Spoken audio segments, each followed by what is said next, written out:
Welcome back to Typically with Dr. Tiffany, the space where we unpack life's complex layers, break through fears, and share real testimonies of resilience and growth.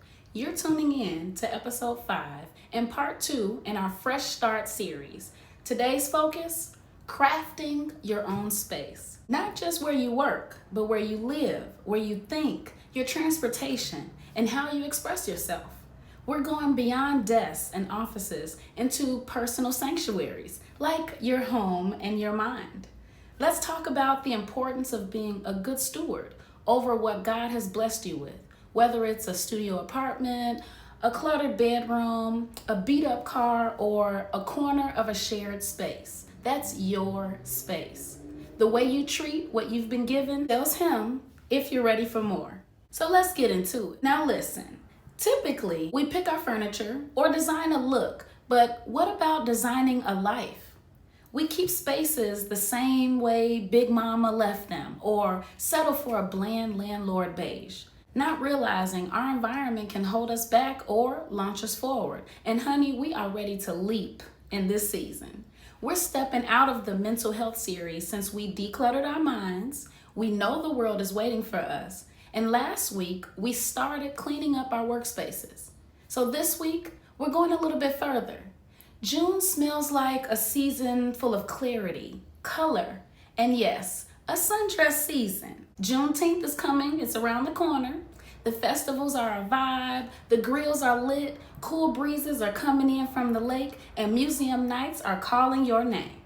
If you've evolved, your space should reflect that. This week, we are not creating a space because God gave us that, but we are crafting what we have already been given.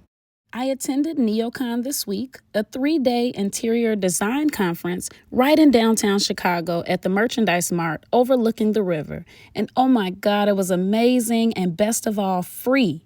It's not just about couches and carpet swatches, baby. It's strategy, it's identity, it's mental health. From sustainable designs like denim turned pencils and 3D printed biodegradable furniture to leather that breaks down naturally, these innovations aren't just eco-friendly, they're mood-friendly. There were acoustic booths for sensory regulation, lighting designed for concentration, and color-coded workspaces. Y'all, even the Bucket Boys made it to NeoCon.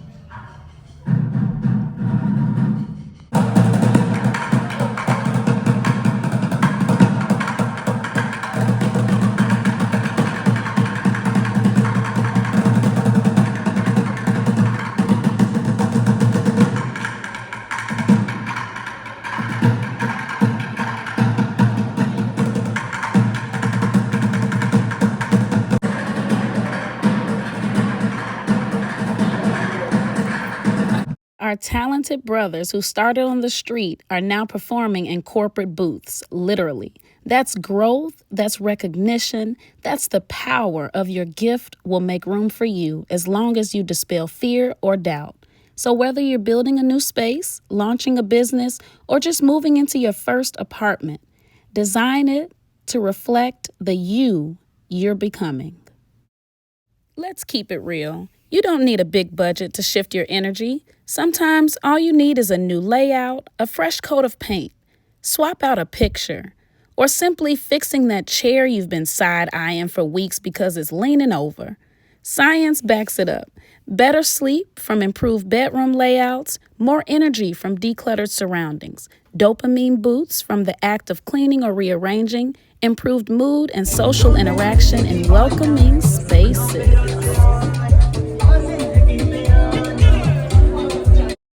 Colors matter.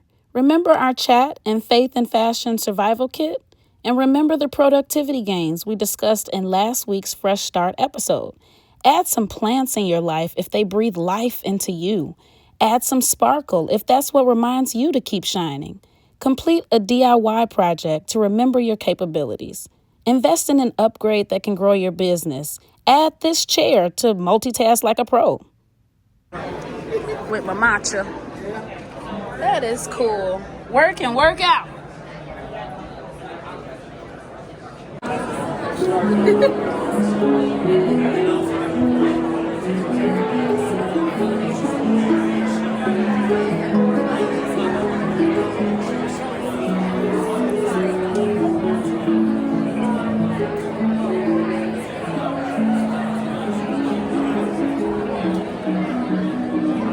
Every shift in your space can reinforce a shift in your spirit.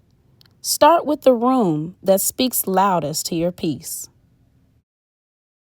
Taking care of your space is not about vanity. It's about responsibility. It's about alignment. The Bible has something to say about stewardship.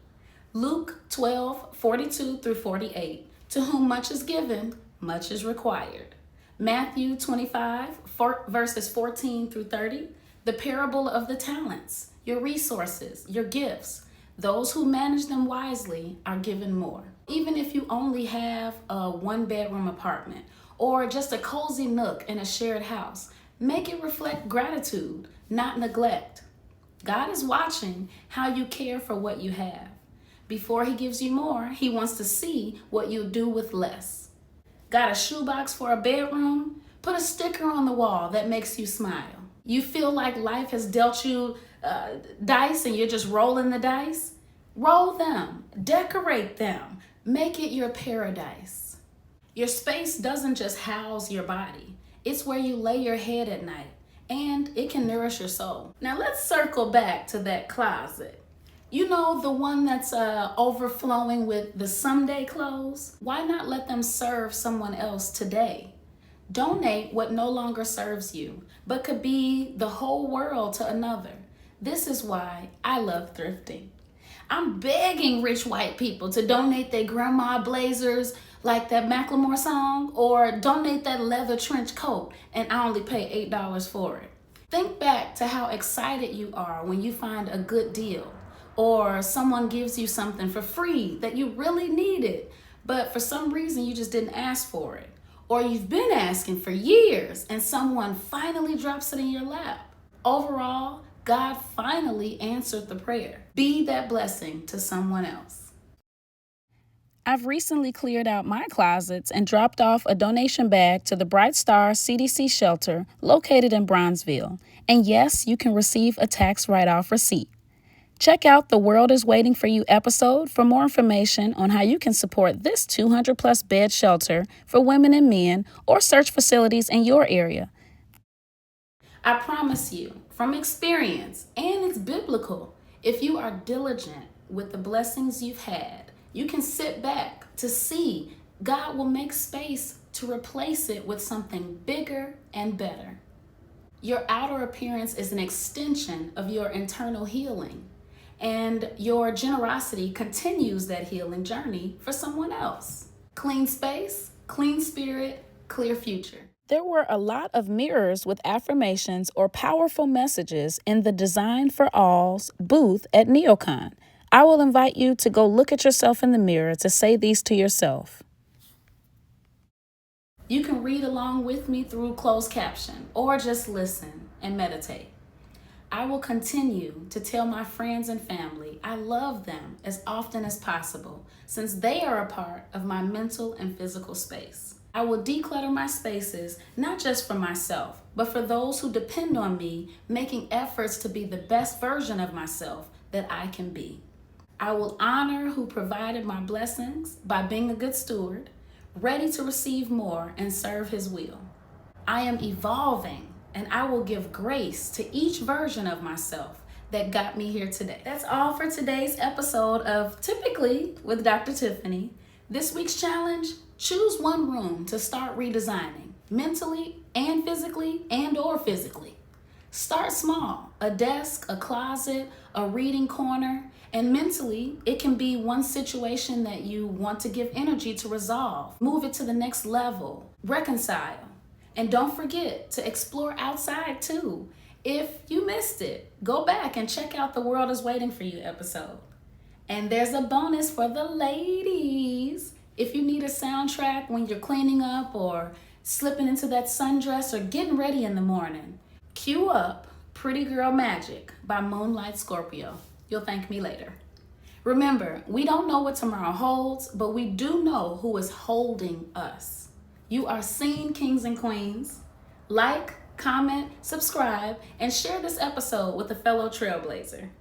Until next week, keep crafting your space and curating your peace.